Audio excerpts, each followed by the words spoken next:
ముందుగా ఒక చిన్న గ్లాసుడు పెసరపప్పుని శుభ్రంగా కడిగి ఒక అరగంట పాటు నానబెట్టుకోవాలి. ఇప్పుడు స్టవ్ వెలిగించుకొని పెసరపప్పు పెట్టుకొని బాగా కొంచెం ఆయిల్ వేసుకుని బాగా ఉడకబెట్టుకోవాలండి. అలాగే ఒక 3 పచ్చిమిరపకాయలు, చిన్న ఉల్లిపాయని చిన్న ముక్కలుగా కట్ చేసుకొని వేసుకోవాలండి. ఒక 10 నిమిషాల తర్వాత రుచికి సరిపడా ఉప్పు, అలాగే ఒక పావు స్పూన్ పసుపు, అలాగే ఒక అర స్పూన్ కారం వేసుకొని అంతా ఒకసారి బాగా కలుపుకొని బాగా ఉడకపెట్టుకోవాలండి. పెసరపప్పు చారుని బాగా మరిగించుకోవాలి. ఒక 10 నిమిషాల తర్వాత బాగా మరిగిపోతాయండి.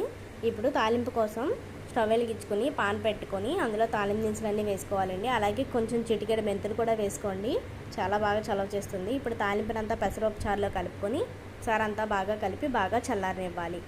బాగా చల్లారిన తర్వాత ఒక పెద్ద నిమ్మకాయని రసాన్నంతా పిండుకోవాలి. అంతేనండి, ఎంతో టేస్టీగా ఉంటుంది, పైగా చాలా చలవ చేస్తుంది.